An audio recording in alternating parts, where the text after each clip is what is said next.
He hit her where everyone could see. Not a dramatic punch, not even a shove meant for a fight. It was the kind of push you use when you want to make a point without leaving a mark. Flat palm, straight to the collarbone. It knocked her back into a metal trash can by the bus stop. The lid clattered and spun on its rim before dropping with a hollow clang. For a second, the whole plaza turned its head the way birds jerk when startled, eyes wide, neck stiff.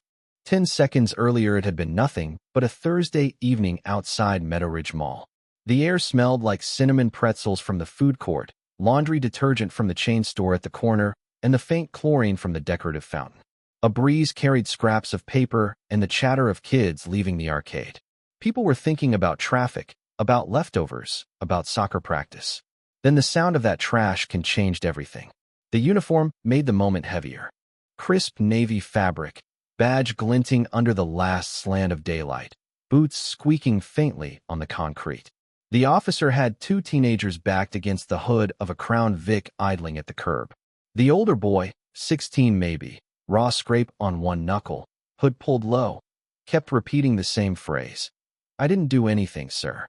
We didn't do anything."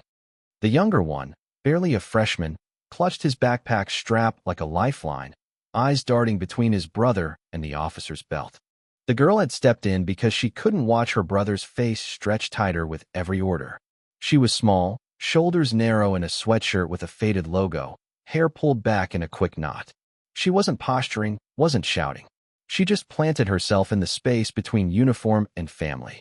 One hand held palm out, the other curled slightly at her side. "Officer," she said, level careful. "That's my brother. He hasn't done anything." The cop looked through her, not at her. His voice had the clipped rhythm of someone rehearsing authority. "Move aside." "He didn't do anything," she repeated. Her tone didn't rise. She was afraid. Anyone could see it, but she wasn't going to give it shape. The younger boy caught her glance, and in that blink, something wordless passed between them. "Hold steady." The officer's face tightened. "On the hood. Both of you." His words slapped against glass and concrete. The older boy obeyed, flattening his palms against warm metal, his reflection staring back from the windshield. The younger's breath came ragged, his cheek hovering just above the surface like he didn't want to leave a mark. She stayed planted. And then came the shove. Quick, dismissive, meant to clear her out of the way. She hit the trash can, knees bending as she caught herself. A piece of old gum stuck to her palm. She wiped it on her jeans without looking, then stepped right back to the spot she'd been in. Same stance, same hand raised. Only this time there was a tremor that lasted one heartbeat before her shoulders steadied. "Please," she said, "don't put hands on him." The crowd wasn't really a crowd yet, just scattered shoppers frozen mid-step. A woman in scrubs stopped with a pharmacy bag at her side. A man with a stroller locked the wheels with his foot. A teenager in a varsity jacket fumbled with his phone, trying to unlock it fast enough. The mall security guard cracked the door, saw the uniform, and closed it again. "Ma'am, step back," the officer barked, louder this time. His jaw set, hand twitching near the flashlight on his belt. "She's a kid," the woman in scrubs shouted suddenly. The sentence cut the air in half. People around her blinked, realizing out loud what they had already known. Phones began to rise. First one, then a cluster. Red recording dots glowed like embers. A man muttered, half to himself, "This isn't right." Another voice, sharper, "Hey, easy." But no one moved closer. The girl brushed hair from her face with shaking fingers and kept her palm raised.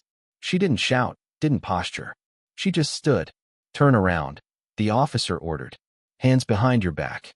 She shook her head once, more like brushing away an insect than defiance. "He's 14, she said quietly. Her brother flushed, pressing harder against the hood as though he could vanish into the paint. A skateboarder stepped forward half a stride. "Back off." "Man," he yelled, but stopped as quickly as he started. A man in a blazer cleared his throat, ready to say something official, then swallowed the words. Fear of the badge was still stronger than anger. The officer's patience hardened into something else. His eyes swept the semicircle forming around him, not reading faces now, only counting numbers. He squared his shoulders like a man doubling down, because to retreat would be worse than to escalate. More phones lifted. Some filmed wide, some zoomed tight on her face, on his hands. A whisper passed through the line. "Are you getting this?" Someone began narrating quietly. as if sending proof to the future. Officer shoves young girl outside Meadow Ridge Mall, 7:42 p.m. The plaza became a stage. The windows of parked cars reflected the scene from 3 angles. Sunlight slid behind the roofline, turning everything bronze. The crowd, scattered minutes earlier, had now fused into a circle. Whatever this had been at the start, an argument, a mistake, a power play, it wasn't private anymore. It wasn't just 2 brothers, a girl, and a cop. It was an audience learning, step by step, that they were no longer bystanders.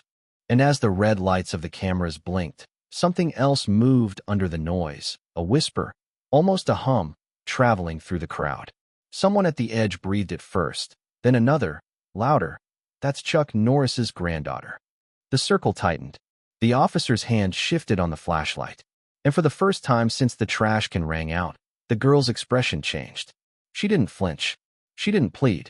She just looked straight into his eyes, as if she knew help was already walking toward her. Where are you watching from? Let me know in the comments below, and don't forget to subscribe to this channel. The plaza had changed in the span of a minute. What began as a scattering of shoppers pausing out of curiosity hardened into a ring, the kind that forms by instinct when people sense they're watching something too raw to ignore. It wasn't just bodies clustering closer. It was the silence that started to pulse between them, the nervous laughter thinning into whispers, then into fragments of protest that ricocheted off the concrete and glass. The officer tried to anchor the scene with authority. His boots planted wide, badge tilted toward the light. He barked again, hands on the hood. Both of you. His voice had the edge of a man used to compliance, the kind that expects the echo of command to shut down every other sound. But tonight it didn't. The crowd, instead of shrinking, seemed to lean inward. Their weight tilted the air. The older boy obeyed because he had learned that sometimes the fastest way through a storm is to hold still. His palms pressed to the hot metal of the car hood, his reflection staring back at him from the windshield. His little brother followed with jerky movements, pressing cheek to glass, shoulders trembling as though contact itself burned. The girl stood a step away, arms still half raised, body shaking with the aftershock of the shove, yet she did not retreat. Phones lifted one by one. A man in a blazer held his high, trying to frame both the officer's face and the girl's defiance in a single shot. Behind him, someone narrated in a low, steady voice for the recording, words tumbling out like testimony. Outside Meadow Ridge Mall, officer just shoved a teenage girl, crowd watching. Timestamp 7:43 p.m. Red record dots scattered through the crowd like sparks, each one a witness. The officer's patience wore thinner. His hand hovered at his belt near the flashlight, a twitch of muscle betraying the thought of escalation. His tone turned official, colder. Turn around. Hands behind your back. Don't make this worse. The girl's chest rose once, fell once. Then, flat and steady. He's 14. Her voice didn't rise, didn't plead. It landed like a stone. The boy pressed his cheek harder against the hood, the warmth fogging a circle beneath his breath. The older one's eyes were wide but fixed forward, as if daring the glass to blink first. That was when the first voice cracked the air. Let her go. A skateboard slammed against the pavement, the sharp clap puncturing the tension. The words loosened others. Easy, shouted a man gripping a stroller with white knuckles. She's a kid. Came the desperate cry of a woman in scrubs, her voice fierce enough to slice through hesitation. For a heartbeat, the crowd sounded like a choir searching for its harmony. The mall's automatic doors sighed open, releasing a gust of chilled air laced with neon store music. A pizza delivery boy stepped out, bag swinging, freezing mid-step at the sight of the circle. His gaze darted to the raised phones, to the officer's grip, to the girl's defiance. He didn't move closer, but he didn't move away either. The fountain bubbled faintly, its chlorine sting mixing with the sharper scent of adrenaline. The officer squared his shoulders, every gesture announcing, "I'm still in charge." Back, he barked, sweeping his hand at the ring of cameras. His gaze slid to his cruiser, where the dash cam's tiny eye blinked, waiting. He planted his palm on the older boy's back, pressing him harder against the metal. "She's a child." The woman in scrubs shouted again, louder, bolder. Her step forward marked a shift. Heads lifted higher. Courage circulated through the circle like current. Those who had wanted to remain anonymous felt themselves exposed by her bravery. "What's your badge number?" demanded another voice, a mother in a denim jacket, phone steady in her hand. "Say it for the camera." She stood rooted, eyes locked on the officer. He didn't answer. His jaw tightened. His hand twitched at the radio but didn't press it. The crowd's murmur thickened into a wave, small testimonies pieced together aloud. She stepped in. He pushed her. "I saw it. Me too." Truth stitched itself in real time, reinforced by every voice that added a thread. The officer grabbed the girl's wrist. It wasn't violent, not yet, but it was contact, and it electrified the circle. The sound that rose wasn't words at first. It was a guttural note, the kind animals make when something crosses into territory that isn't allowed. The skateboarder yelled again. A man swore. The stroller's wheels squeaked as the father shifted his weight, caught between instinct and fear. The girl's eyes dropped to the hand on her wrist, then rose slowly to the officer's face. Something changed in her expression, not fear, not fury. Recognition, as if she'd been listening for a particular clock to strike. Her lips pressed into a line that suggested she knew she wasn't alone. And then it began, a whisper from the back, quick and tentative. It spread to the next row. "Isn't she?" Another voice, louder now, testing certainty. "That's Chuck Norris's granddaughter." The sentence rolled outward like a spark hitting dry brush. "What?" a teenager repeated, eyes wide. "That's Chuck Norris's granddaughter." This time the words landed. The crowd reacted like a chemical reaction, gasps, sharper shouts, phones shooting higher, urgency doubling. It wasn't about celebrity. It was about inheritance, about suddenly realizing that this girl's bloodline carried a myth of its own. "Hands off," someone bellowed. "You hear that? She's family." The rope of protest snapped into coherence. The officer's grip stiffened. His authority faltered in the air. He glanced, just once, over her shoulder toward the far end of the walkway. The crowd noticed. Heads turned, following his line of sight. The plaza tilted, everyone craning toward the stretch of pavement where the late sun cast long shadows. For reasons no one could name, they all felt the same pull. The girl didn't turn. She didn't need to. Her mouth shifted a millimeter, the first trace of relief breaking through her calm. The murmurs thickened into a chant, faint but growing. Phones captured every angle. Breath caught in lungs. Something was moving through that shadow.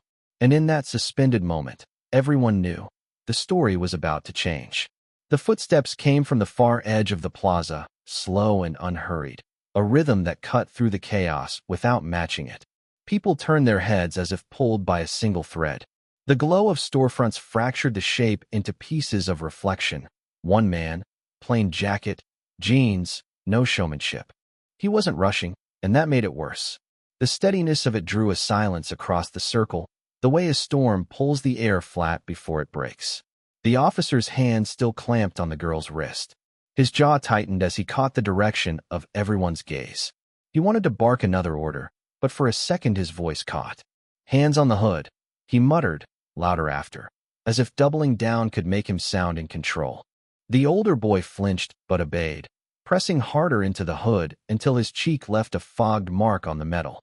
His brother did the same, trembling. "My grandpa's coming," the girl said, barely above a whisper. It wasn't for the crowd, not even for the officer. It was for herself, and for the boy who needed to hear it. But the nearest people caught the words, and they carried like rumor, swelling in volume as it moved through the crowd. "He's coming.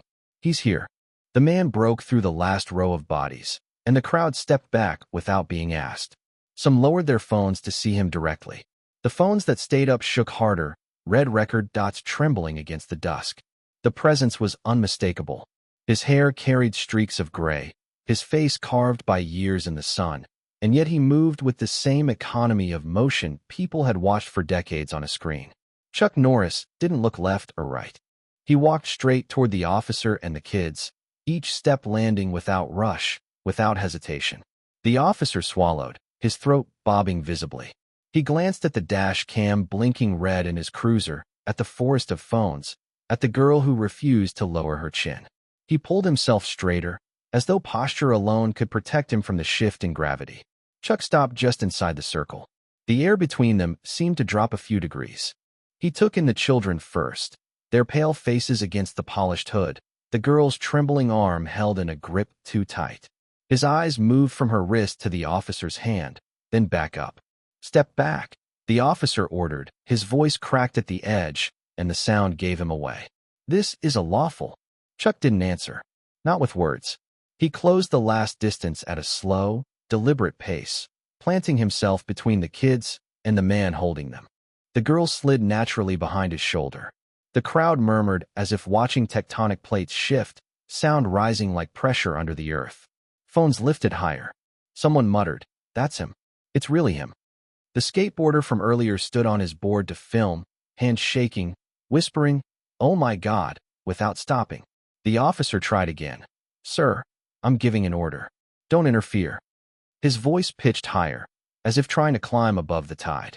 His grip on the girl's wrist betrayed him, the knuckles white, the veins stiff. Chuck's hands were down at his sides, open, steady. His voice, when it came, wasn't raised. "You've made your point." Just 4 words. Low, calm. The microphones of a dozen phones captured it anyway. The crowd rippled. A woman clutched her chest as though the sound itself had weight. The boy with his cheek on the hood lifted his eyes, cautious but desperate, looking sideways to his sister behind that shoulder. The officer shook his head, as if those words could be shrugged off. She resisted. He didn't finish. The girl pulled her wrist a fraction and his grip slipped, not because she'd forced it, but because his certainty had. Chuck didn't seize the moment. He didn't move closer. He just stood, watching the man recalibrate in front of the cameras, the crowd, and history. Silence stretched so long that the bubbling fountain on the edge of the plaza sounded intrusive. Someone from the back shouted, "Let her go," and the words rang louder than before, no longer tentative. The chant caught in another throat, then another. "Let her go. Let her go." The rhythm built, voices layering, until the officer was swallowed by the demand. For the first time, his eyes flicked down. He looked at his own hand on the girl's wrist, as though noticing it belonged to someone else. His chest heaved once, a deep, shuddering inhale. Slowly, stiffly, his fingers opened. The girl jerked her arm free and stepped back behind Chuck without looking at the officer again. The crowd roared, part applause, part fury. The boy by the hood sobbed once in relief. The younger clutched at Chuck's other side, small hand twisting into denim. The officer staggered half a step back, his authority stripped to threads. His gaze darted around for backup, but no uniform moved in the crowd. Only cameras. Only eyes. Chuck didn't advance. He didn't need to. The silence between them spoke louder than the chant that still rolled overhead. The officer's breath grew shallow, his chest rising quick, his jaw tight, but his hand stayed away from his belt this time. The crowd fell quiet again, waiting. The plaza seemed balanced on the edge of something heavier than violence. The girl's breathing slowed behind him, her voice low but audible. "You came." Chuck finally looked down at her, a nod, then back to the officer. His stance didn't shift, but every person present knew the next word he spoke would define what happened after. And for a heartbeat longer, he chose not to say it, leaving the silence to hang like a blade, suspended, daring gravity to let it fall. The plaza hung in silence, so taut it felt like the air itself could split. The noise of traffic from the distant road dimmed. The hum of the mall lights seemed to vanish. All that remained was the heavy breathing of a crowd suspended between fear and anticipation. Even the fountain's steady gurgle, normally background, now sounded intrusive, like a drum tapping before battle. The officer broke the silence first. His chest swelled, voice cutting through with brittle authority. "Step back. This is police business." The sound carried sharp, jagged, as if the words alone might repair the control already bleeding out of his grasp. His eyes darted left and right, searching the faces around him, but saw only raised phones and unmoving witnesses. Chuck's answer came soft enough to force people to lean in, but steady enough to reach the far edge of the circle. "No, this is a matter of honor." The words landed like stone dropped into water. Concentric ripples spread instantly. A few people clapped. One man let out a whistle before clapping a hand over his mouth. The skateboarder whispered yes, almost reverently. The woman in scrubs smiled through wet eyes, shaking her head at the surreal shift. The officer barked again, voice rising in desperation. "Stand down now. Do not interfere." His gestures turned violent, chopping through the air. His right hand slid toward his belt, the polished grip of the baton shining briefly in the plaza lights. His jaw clenched, teeth grinding as though force could hold together what authority was slipping away.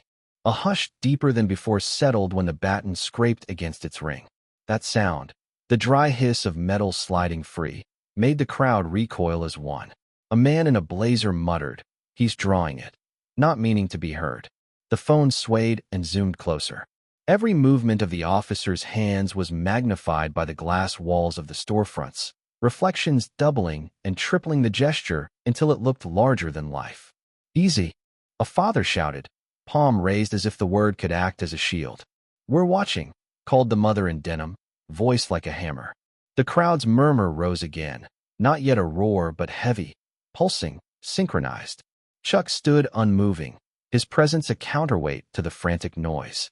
His shoulders relaxed, his hands hung loose by his sides. The calm pressed outward, unsettling in its steadiness. He turned his head slightly, enough to glance at the two boys still pinned at the hood, then back to the officer. Behind him, the girl clung to his sleeve, knuckles white but breath slowing. "You've made your point," Chuck said, voice level. "But you're about to make the wrong one." The officer flinched at the line. His face flushed red, heat climbing up his neck. Anger tightened his body until he seemed smaller, contained within his fury. He tugged the baton free, the full weight now in his hand. The crowd erupted. Screams, gasps, curses. A teenager dropped his phone, the plastic case clattering on the stone tiles. The skateboarder banged his deck against the pavement in protest. The security guard at the mall door whispered into his radio, eyes wide, but didn't step closer.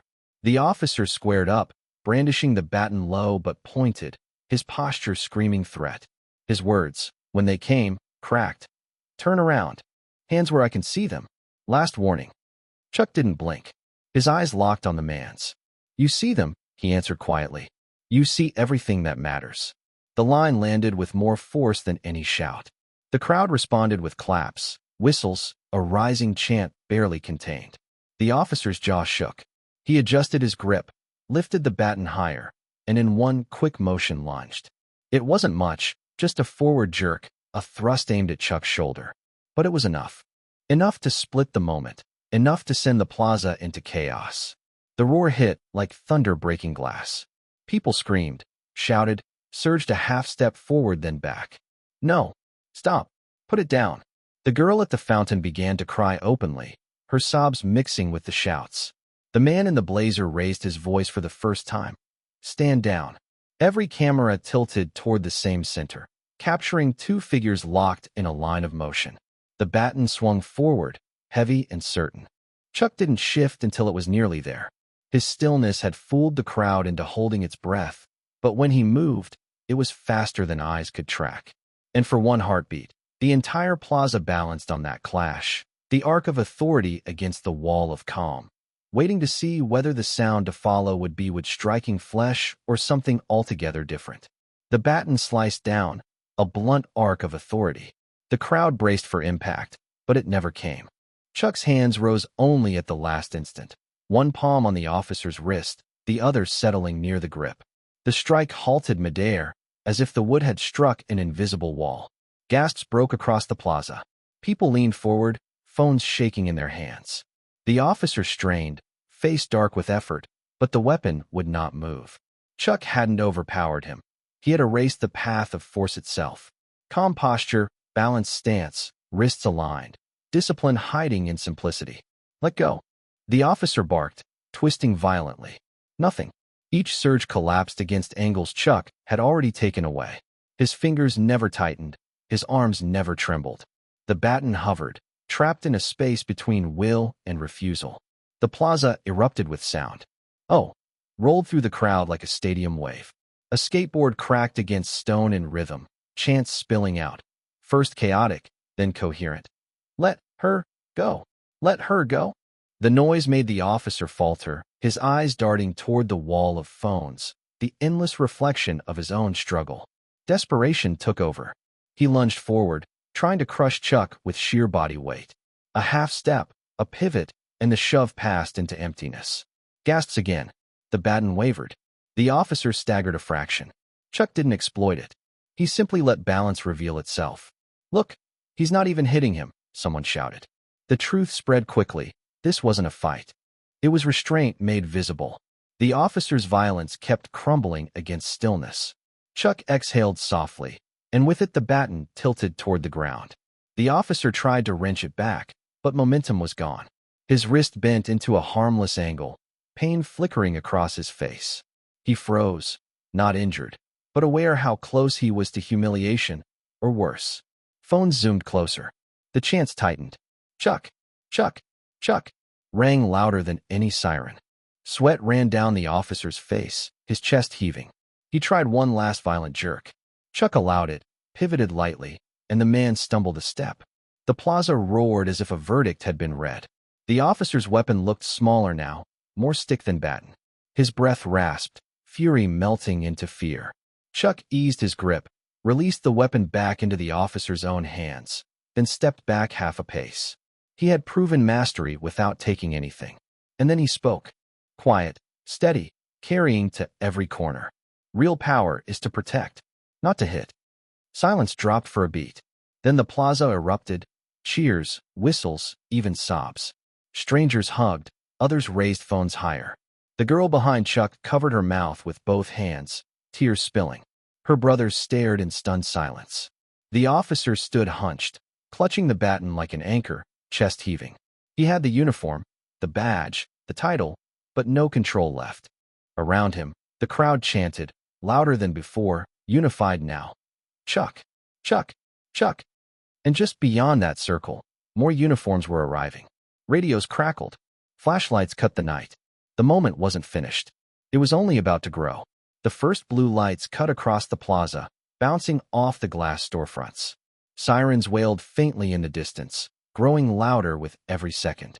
People pressed tighter into the circle, holding their ground as if unwilling to let the night's electricity dissolve into routine police procedure. Through the open gap in the crowd, for more officers pushed forward, hands on belts, flashlights slicing the air. Their steps carried both urgency and caution. They could already see the scene framed by hundreds of raised phones. The man in the center, sweating, gripping his baton, his authority shaken, looked at his colleagues with a mix of relief and shame. Chuck didn't move. He stood slightly ahead of the girl, his posture neither defensive nor aggressive. Just stillness. The stillness of someone who had already chosen his position and didn't intend to budge. His eyes found the new arrivals one by one. No glare, no challenge. Just steady appraisal, like a teacher deciding whether the students had learned anything at all. The crowd turned volatile. Some shouted, "Protect him." Others yelled, "Arrest him." The chant fractured into chaos, then reformed again into the same drumbeat that had carried the plaza minutes earlier. "Chuck! Chuck! Chuck!" The noise pressed against the new officers like a wall of judgment. One of them raised a hand, signaling for quiet. It was useless. The chants only grew. Cameras zoomed tighter. Live-stream comments poured in, the audio barely comprehensible over the roar. Hashtags were already racing across platforms, but none of that mattered in the plaza itself. What mattered was the silence at the center, the man who had not yet spoken again. The officer who still clutched the baton finally found his voice. "He assaulted me," he shouted hoarsely, jabbing a finger toward Chuck. The claim fell flat. The crowd howled in protest. Dozens of voices yelled back, "No, he didn't. We saw everything. It's on video."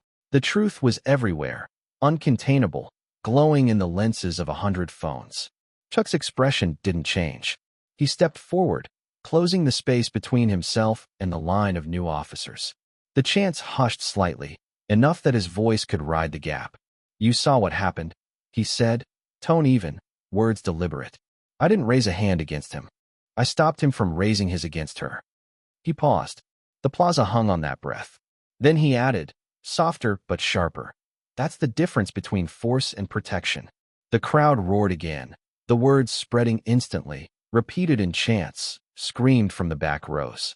The new officers shifted uneasily, aware that every twitch of their hands was being recorded, that their next choice would echo far beyond this plaza. The girl stepped out slightly from behind her grandfather, her face pale, but set with determination. She spoke loud enough to carry. "He saved me." Her voice cracked, but didn't falter. That sentence cut through all the chants, striking with more weight than the noise of hundreds. The commanding officer among the newcomers glanced at his men, then at the cameras. His jaw clenched. He hadn't expected to walk into history tonight. His hand hovered near his radio, then dropped. Chuck waited, breathing slow, not pushing the silence, letting the weight of choice land where it belonged. And then, finally, he spoke again. One line, quiet enough that the front row leaned forward, but amplified by the microphones of every phone in the air. If you want to keep going, you'll have to go through me. The word struck like a bell. The chant stopped mid-syllable. The plaza froze. The new officers stood still, caught between command and conscience. The crowd held its breath. The baton in the first officer's hand slipped lower, almost to the ground. And then, nothing. Not a punch, not a shove. Just stillness, stretched until it quivered. That's where it ended. On the edge of eruption. On the edge of surrender. A cliff suspended in silence, leaving every witness, every viewer, with the same question burning in their chest. What happens now?